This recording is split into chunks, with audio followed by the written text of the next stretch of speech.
ఓం నమ శివాయ. ఓం నమ శివాయ. ఇప్పుడే స్నానం చేసి దీపం ముట్టేసాను, దేవునికి దర్శనం చేస్తున్నాను. మీరైనా సరే సాధ్యమైనంత ఉదయము సాయంత్రం పూజ చేస్తుంటే బాగుంటుంది. ఓం దర్శించుకోండి. కుటుంబ జాతర పోయిరండి, అప్పుడు బాగుంటుంది. కుటుంబ జాతరకి పోయి వాళ్ళు పోయిరండి. ఈ అమాసైన 10 దినాలు 9 దినాలు వృద్ధాలు ఉంటాయి, దర్శనం చేసుకుంటండి. ఒకటి మీకు ఒక విషయం చెప్తాను. రాత్రి మీకు పీడకలలు వస్తుంటే ఒక నివారణ ఉంటుంది. రాత్రిపూట పీడకలలు ఏవేవో వస్తుంటాయి. ఏ భూతో ఏ విధంగా వచ్చినా కూడా, భయంకరమైన వచ్చిన దయం రూపం ఏదో వచ్చినా కూడా ఒక ఇది ఉంది. మీరు మెలుకున్నప్పుడు లేస్తారు, ఏమన్నా మెలక ఏమి వీటిలో వచ్చా అనుకుంటారు కదా. అటువంటప్పుడు మాతను తెలుసుకున్నారు, గోమాతను తెలుసుకున్నారు.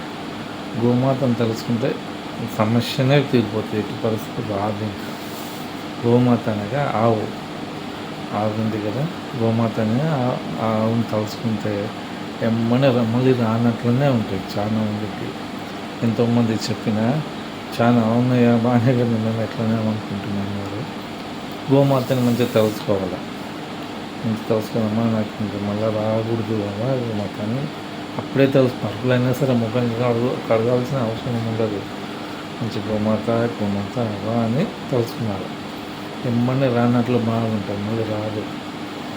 ఉదయం మీరు మామూలు జనరల్ లేవచ్చు, అంతే. ఇంకేం కలలు రావు అట్లా, పిల్ల కలలు. కానీ ఏ విధమైనా సరే నువ్వు ఏదేదో తిక్కి ఆలోచన లక్ష్యంగా వచ్చినా కూడా రాదు.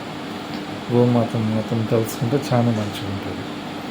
ఇది పిల్లలకైనా ఎవరైనా అవ గోమాత అని తెలుసుకుంటే తప్పనిసరి రాని ఇదైతే నిజం. చూడండి, ఇటు పరిస్థితుల్లో ఓం నమ శివాయ మేము శివుని తెలుస్తుంటాం కాబట్టి ఇప్పుడు బాగుంటుంది. ఇదొక ప్రయత్నం చేయండి. రావు నిజంగా రావు. ఇది మనసులు అనుకుని ఏ దేవుడు మొక్కినా కూడా తప్పేం కాదు. మనసులు అనుకోవడానికి దానికి ఇది లేదు కాబట్టి స్నానం దేవుని మొక్కలను లేదా అని దేవుని ధ్యాసకు జీవం లేదు కాబట్టి, ఏదో ఆలోచనకు జీవం లేదు కాబట్టి ఎట్టి కథలో అమ్మవారు కానీ ఎవరైనా సరే దేవాలయం ఇట్లా బాటపడిపోతుంటే కానీ మనసులో అనుకుంటే కానీ తప్పేం కాదు. నమస్కారం చేయవచ్చు. మంచిగా నమస్కారం వెంకటేశ్వర తెలుసుకోవచ్చు. శ్రీ వెంకటేశ్వర స్వామి అని మొక్కొచ్చు. మనం స్నానం చేయలేదు కదా ఎందుకప్ప అనేది ఏమి ఉండదు. ఇదేం రాదు. కంపల్సరీ ఈ విధంగా పీడకాలు వచ్చిన వాళ్ళు వస్తే ఇదే చూడు, ఇట్లా గోమాతను తెలుసుకుంటే అయ్యకపోతే సమస్యనే ఉంటలేదు. గోమాతను సర్దు అని రాని వాళ్ళు ఉంటే ఇంకా అది అవసరమే లేదు. గోమాత పూజ చేస్తే ఎప్పుడైనా కలిసినా కూడా ఇట్లా పెట్టుకుని మొక్కినట్లు చేస్తే కూడా చాలా బాగుంటుంది. ఒకసారి ట్రై చేయండి.